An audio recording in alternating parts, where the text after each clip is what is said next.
At 37, I stood in a marble bank lobby with shaking hands and less than $50 in my wallet, listening to a sentence that erased my entire childhood in one breath. "You were never mentioned in the will," my uncle said calmly, like he was correcting a typo. Never mentioned. This was the same grandfather who used to press quarters into my palm and whisper, "Save it. One day you'll need it." The man who wrote my name on birthday cards even when my handwriting was still crooked. And now I was being told I didn't exist, at least not on paper. 3 days later, a letter arrived from the bank. An audit notice. A forgotten safe deposit box, my grandfather's name. And mine listed as secondary holder. The fee to open it was $25.70 a year. 35 years unpaid. About $900. Money I didn't have. What was inside that box didn't just change my future. It exposed a $690 million lie and the man who built it.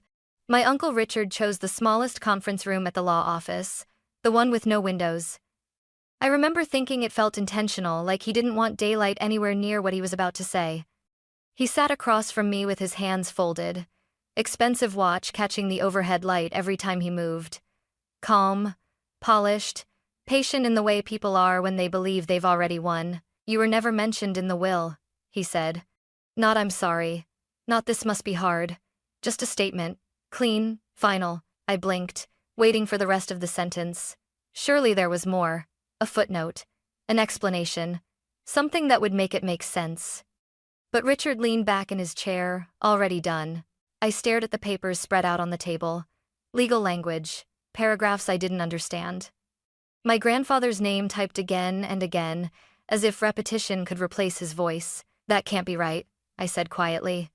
"I mean, I know I was young when Grandpa died, but..." Richard sighed. Not in anger, in inconvenience. "Chloe, you were too," he said. "You don't really remember him. You remember stories people told you." The words stung more than I expected, as if memory only counted if it was long enough, as if love had a minimum age requirement. "I remember enough," I said. "I remember him holding me. I remember..." "Emotion," Richard interrupted gently. "You're confusing emotion with facts." He slid the will toward me, tapping the last page with one finger. "This document was drafted, signed, and witnessed properly.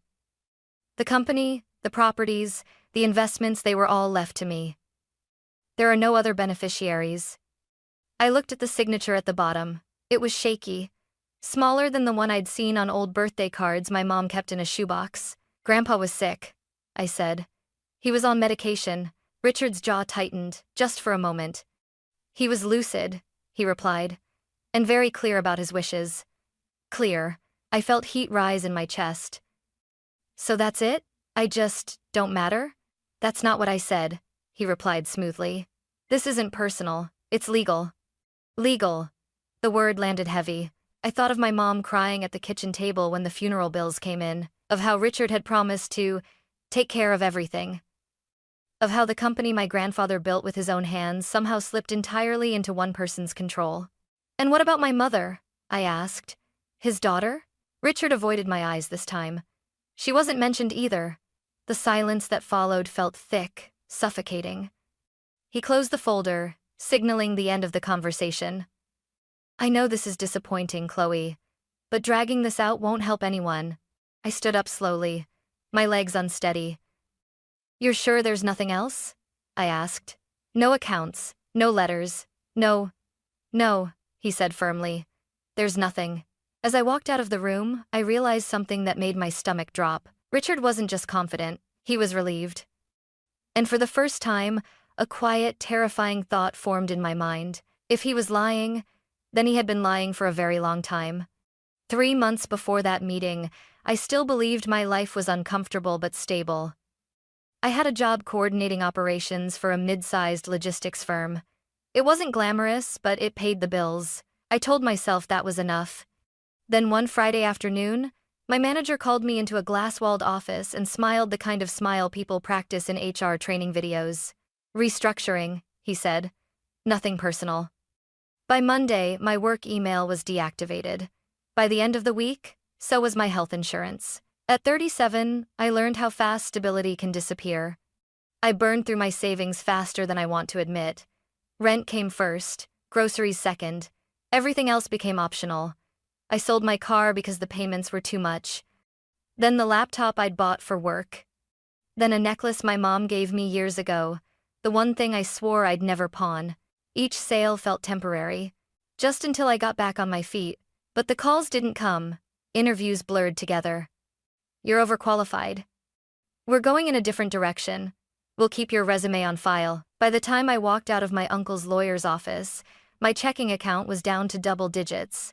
I stood on the sidewalk afterward, the city rushing past me, and realized I had nowhere to go except home to the tiny studio apartment I could barely afford anymore. That night, I cried harder than I had at the funeral years ago.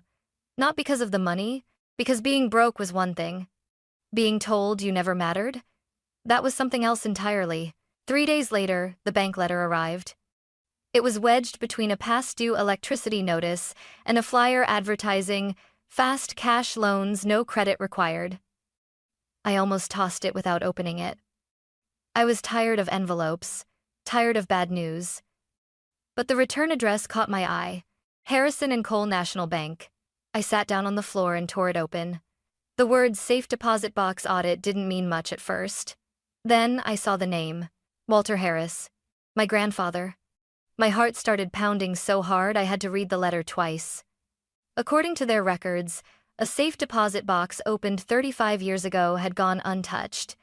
Fees had accumulated. Payment was required to prevent the contents from being surrendered as abandoned property.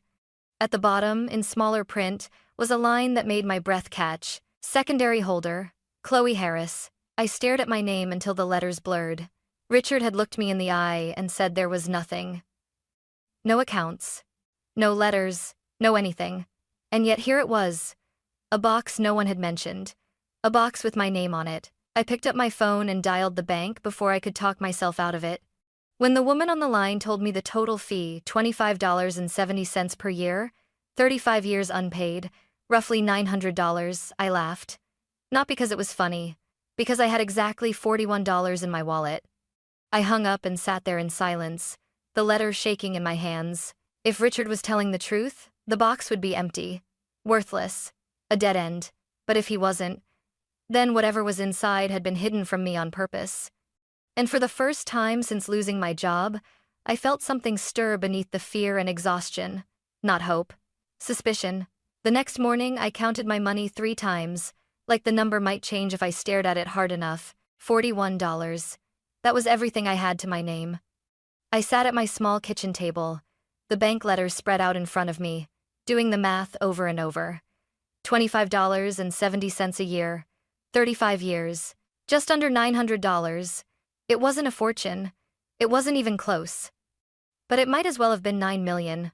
I called the bank again, hoping I'd misunderstood something the first time. There isn't a payment plan? I asked. Or anything like that? I'm sorry, Miss Harris. The representative replied politely.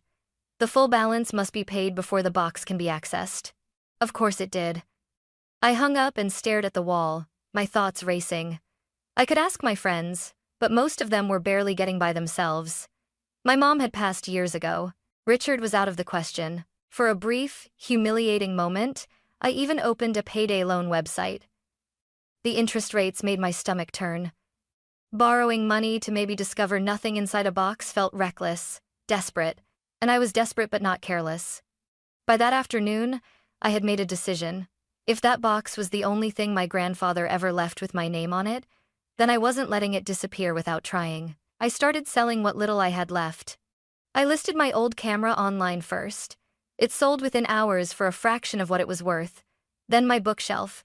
Then the small dining table I'd eaten at since college. Each item leaving felt like erasing another piece of my life, but I kept telling myself it was temporary. I picked up a few short-term gigs organizing files, cleaning apartments, walking dogs for neighbors who barely looked at me when they handed over the keys. I worked until my back ached and my hands were sore. At night, I added the numbers on a scrap of paper. $60. $120. $275. It still wasn't enough.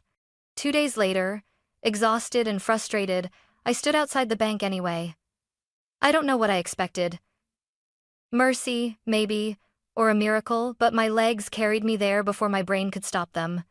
The lobby was quiet, cool, almost intimidating. I approached the front desk and explained my situation again, my voice low. "I know I'm short," I said. "But if there's any way, any documentation I can sign, any extension." The woman listened without interrupting. Her nameplate read, Linda Parker. She didn't rush me. She didn't look at her watch. She just nodded slowly, as if she was piecing something together. "Let me pull up the file," she said. As she typed, I felt my chest tighten. This was it. One yes or no between me and whatever my grandfather had hidden away. She paused, frowned slightly, then clicked through another screen. "This box hasn't been accessed since it was opened," she murmured. "That's unusual." My heart skipped. She leaned back in her chair and studied me for a moment. "You said your uncle handled the estate?" "Yes," I replied. "He told me there was nothing else." Linda's expression changed. Not dramatically, just enough. "I can't promise anything," she said carefully. "But I'd like to look a little deeper." She stood and motioned for me to follow her. As we walked toward a side office, my hands started to shake. For the first time since I'd opened that letter, it felt like I was standing at the edge of something Richard had hoped I'd never find. Linda led me down a quiet hallway and into a small office tucked away from the main lobby. The door closed softly behind us, muting the sound of ringing phones and polite conversations. It felt like stepping out of the present and into something suspended in time. "I'm going to the vault," she said. "I'll give you privacy once we open it." My mouth was dry. I could only nod. The vault door was massive, cold metal polished to a dull shine. When it opened, the sound echoed deep and final, like something sealing behind me. Rows of small metal boxes lined the walls, each one holding someone's past, someone's secrets. Linda located the box quickly. She checked the numbers twice, then handed it to me. "I'll be right outside," she said gently. The room felt suddenly very small. I set the box on the table and just stared at it for a moment. This was it. 35 years of silence. 35 years of being told there was nothing. My hands trembled as I opened the lid. On top lay a thick stack of yellowed documents, carefully arranged. Beneath them was something I didn't recognize. At first, a single certificate, its edges worn but intact. I picked it up. Apple Computer Incorporated. The date stopped me cold. Early 1000, 990 seconds. My heart began pounding so loudly I was sure someone outside could hear it. I didn't know much about stocks, but I knew enough to understand that Apple shares bought that long ago weren't small. They weren't symbolic. They were life-changing. I set the certificate down carefully, like it might shatter, and reached deeper into the box. That's when I saw the envelope. It was sealed, thick paper. My grandfather's handwriting, unmistakable even after all these years. "To my granddaughter, Chloe." My knees gave out. I slid down into the chair, clutching the envelope to my chest as if it were the only thing keeping me upright. He knew. He had known there would come a day when someone would tell me I didn't matter, when my name would be erased. And he had written this anyway for me. I broke the seal with shaking fingers. The first line was simple. "My girl, if you're reading this, it means someone failed you." The words blurred as tears filled my eyes. I covered my mouth, trying to steady my breathing, but the weight of it all came crashing down at once. The loss, the lies, the years of quiet dismissal. He had left me something, not out of obligation, not as an afterthought, on purpose. As I turned the page, I realized this letter wasn't just an inheritance. It was a confession, and whatever it revealed was something my uncle had never wanted me to see. I read the letter slowly, afraid that if I rushed, the words might disappear. My grandfather's handwriting wavered in places, but his meaning was clear, painfully clear. "I didn't plan to leave you out," he wrote. "And if anyone tells you otherwise, they are lying to protect themselves." My chest tightened. He explained that in the last year of his life, when his health declined, he had relied heavily on Richard. Trusted him. Let him handle the paperwork. Documents were brought to him late in the evenings, framed as routine updates, legal necessities, things that needed to be signed quickly. I was tired, medicated. I believed my son would never use that against me. The words felt heavy in my hands. He described moments of clarity brief, sharp windows where he realized something was wrong, accounts he didn't recognize, transfers he didn't remember approving, questions that were brushed aside with reassurances. By the time I understood what had happened, he wrote, it was already too late to fix it openly. I swallowed hard, my throat burning. Then the letter shifted. So I did what I could quietly. He wrote about the Apple stock, how he bought it outside the company, how he never mentioned it to anyone, not even his lawyers tied to the business. It was meant to be separate, untouchable. I wanted something that could not be taken from you. At the bottom of the page, my hands started shaking again. There is a recorded statement, dated and witnessed. It explains everything, what was signed, how, and why it never reflected my true wishes. He named the attorney, James Caldwell. He named the file. If you are reading this, Chloe, it means you are strong enough to look for the truth. Use it carefully. Truth doesn't need anger to win, but it does need courage. Tears slipped down my face, silent and unstoppable. This wasn't about money anymore. This was proof. Proof that my grandfather hadn't forgotten me. Proof that I hadn't imagined the warmth in his voice, the way he held me like I mattered. And proof that someone had worked very hard to make sure I never found this box. I folded the letter carefully and placed it back in the envelope, my hands steadier now. For the first time since Richard looked me in the eye and told me I didn't exist, I felt something solid take root inside my chest. Not hope, certainty. Whatever came next, lawyers, confrontation, consequences, I wasn't walking into it blind anymore. I wasn't just his niece who'd been overlooked. I was the granddaughter he'd trusted with the truth, and I was ready to use it. I didn't call Richard right away. For once, I didn't rush. I didn't panic. I sat in the small viewing room of the bank, the letter folded neatly in my bag, the Apple stock certificate resting on the table like a quiet witness. My grandfather had waited 35 years for this moment. I could wait one more day to do it right. The next morning, I called James Caldwell's office. When I gave my name, there was a pause on the line long enough for doubt to creep back in. Then his assistant said softly, "Please hold.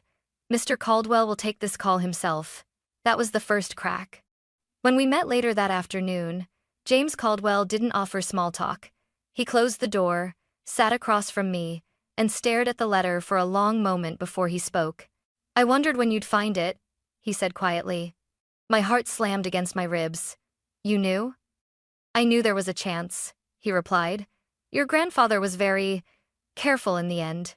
He reached into a locked cabinet and removed a thin red folder. "File H-19, he said. "Your grandfather recorded a sworn statement. He was clear, calm, fully aware." My hands curled into fists. "Clear about what?" Caldwell met my eyes. That he was pressured. That documents were presented under misleading circumstances. That his final will did not reflect his true intent. The room felt suddenly too warm. "And Richard?" I asked. Caldwell exhaled. "Your uncle was very convincing. And very thorough." I nodded slowly.